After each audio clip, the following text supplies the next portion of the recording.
саламатсыздар ма? Еще раз. Енді міне сіздерге мына жердің айналасын тігіп көрсетемін. Сосын мына оюды былаймен көрсетемін. Сосын шашақтарын тігіп қалды. 3 видео болады енді. Қазір осы айналасын бір видеода көрсетіп шығамын. Саламатсыздар ма? Міне мына енді мына хрусталь айналасын тігуіміз керек. Осы видеода осыны көрсетіп шығамын. Алдындағы видеолардың барында сіздерге көрсетіп жүрмін, бірақ тағы да көрсетемін. Мына жіпті, мына фатиннің бергі бетіне қалай түйіндеу керек екенін. Сосын осы бетінен түйіндеп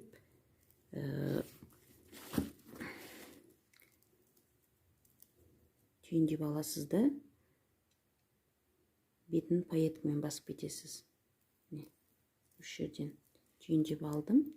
1-2 рет қайтарап тігіп жібересіз, шығып кетпес үшін, өзіңізге сенімді болу үшін. Өйткені бұл жіп шығып кетсе, барлығы сөгіліп кетеді. Қайта-қайта айтамын сізге. Өйткені енді осы ең маңызды жері болғандықтан. Міне 6 бисер, 1 матовый бисер, 1 пайетка, 1 жасыл пайетка аламыз. Осыны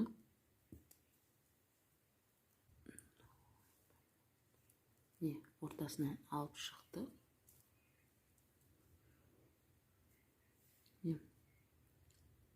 2 бисер қалдырамыз да, мына жерден бастап тігеміз. Көріп тұрғаныңыздай осындай шығады. 3-ші бисердің қасынан шығамыз қайтадан.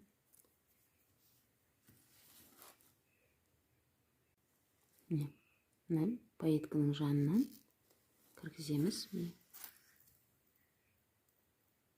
Осылай тіге береміз. 3-ші немесе пайетканың жанынан шықты. Қайтадан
енді мына жерлердің оюын тігеміз.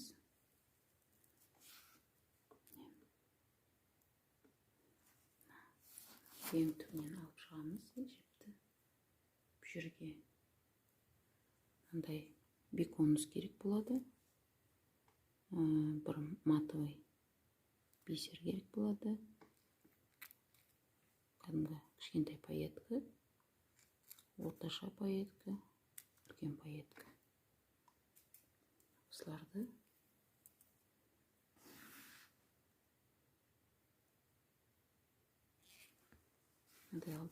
бастап тігеміз. Көріп тұрғаныңыздай.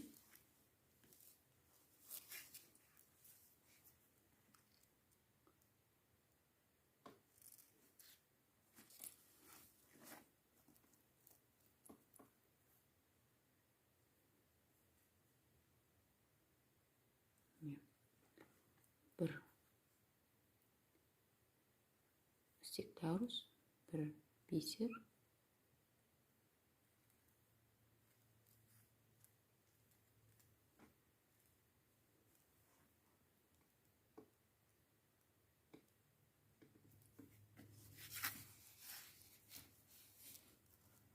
Осылай жатқызып тіге береміз. Мына пайетканың жанынан шығарамыз.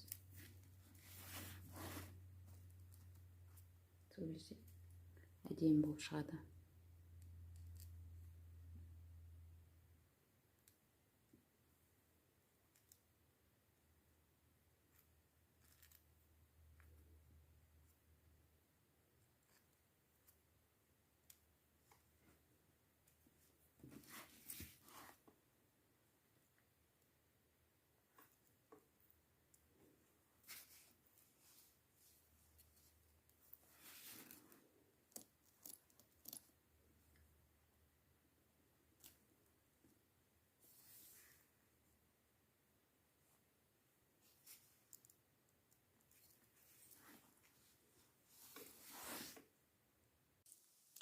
Міне мана көрсеткен оюымыз былайынан шықты.